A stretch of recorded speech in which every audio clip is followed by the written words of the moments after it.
తెలంగాణలో జరిగిన ఈ మున్సిపల్ ఎన్నికల్లో అనూహ్యంగా ఊహించిన దానికంటే కవిత మద్దతుదారులు ఫార్వర్డ్ బ్లాక్ నుంచి పోటీ చేసి గెలుపొందిన పరిస్థితి కనిపిస్తుంది.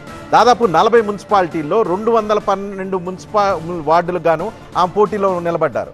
అయితే వడ్డేపల్లి మున్సిపాలిటీలో ఫార్వర్డ్ బ్లాక్ విజయం సాధించింది. కవిత సపోర్ట్ చేసిన ఫార్వర్డ్ బ్లాక్ విజయం సాధించింది.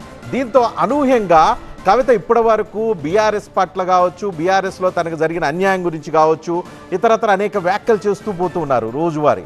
అయితే ఇప్పటి వరకు పెద్దగా ఎవరు పట్టించుకోలేదు. కవిత ఆమె రాజకీయం ఏముంటుంది, ఆమె పెద్ద ఇంపాక్ట్ చేయలేరు, ఏముంటుంది ఆమె రాజకీయాల్లో చేంజ్ చేస్తారు, జాగృతిని రాజకీయ పార్టీ పెడితే ఏమవుతుంది అని అన్నారు.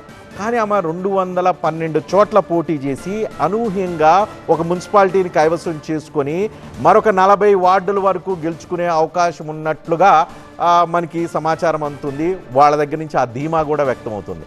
దీంతో ఒక్కసారిగా కవిత ఇంపాక్ట్ ఏంటి తెలంగాణ పాలిటిక్స్లో, భవిష్యత్తులో మరింత ఇంపాక్ట్ చేసే అవకాశం ఉందా? మున్సిపాలిటీల్లో అండర్ డాగ్గా వచ్చి ఒక్కసారిగా ఇన్ని స్థానాలు గెలుచుకోవటం ఒక ఊహాతీతమైన ఒక ఆలోచనగా నాకు ప్రస్తుతానికి కనిపిస్తుంది. సార్ రవి గారు మీరు చెప్పగలిగితే ఒకసారి చెప్పగలుగుతారా? నిజమేనండి. ఇప్పుడు కేసీఆర్ లేకపోతే బీఆర్ఎస్ యొక్క ప్రభావం తగ్గుదల అది ఎవరు ఒప్పుకున్నా ఒప్పుకోకపోయినా ఇప్పుడు మీరు ఫలితాలు చూస్తే ఒక విషయం స్పష్టంగా కనిపిస్తుంది. కాంగ్రెస్ జయప్రదంగా విజేతగా నిలిచింది, పరిమితంగా బీఆర్ఎస్ రికవర్ అయింది. మీ దానికి వస్తున్నాను నేను.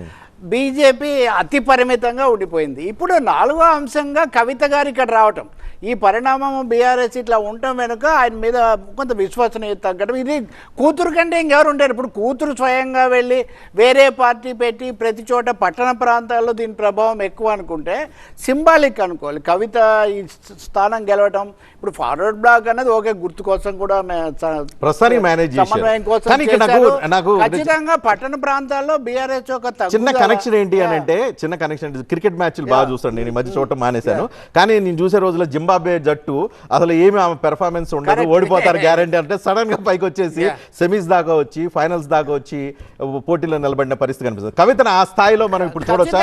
జింబాబ్వే లాగా షర్మిల కంటే బెటర్ అని రుజువైంది కదా. ఇప్పుడు ఉదాహరణకు మనం చెప్పాలంటే ప్రతి సందర్భాల్లో కూడా కొన్నిసార్లు ఆటల్లో వాళ్ళ పాత్ర చాలా ముఖ్యమవుతుంటుంది. ఆమె నేపథ్యాన్ని బట్టి చూసినప్పుడు సింబాలిక్గా కవిత ఒక పొలిటికల్ వాల్యూ తీసుకొచ్చింది. వాస్తవంగా బీఆర్ఎస్ అంతర్గతంగా తర్వాత చర్చ వేరే చేయాలి, కానీ అందువల్ల ఖచ్చితంగా కవిత ఆమె లేవనెత్తిన కొన్ని అంశాలు లేదా ఉద్యమకారులు అది ఇది అంటున్నవన్నీ ఆమె అనేక అంశాలు తెచ్చారు స్పష్టంగా. కాంగ్రెస్కు కూడా అది కొంచెం ఊపిచ్చే విషయం, ఉత్సాహపరిచే విషయం.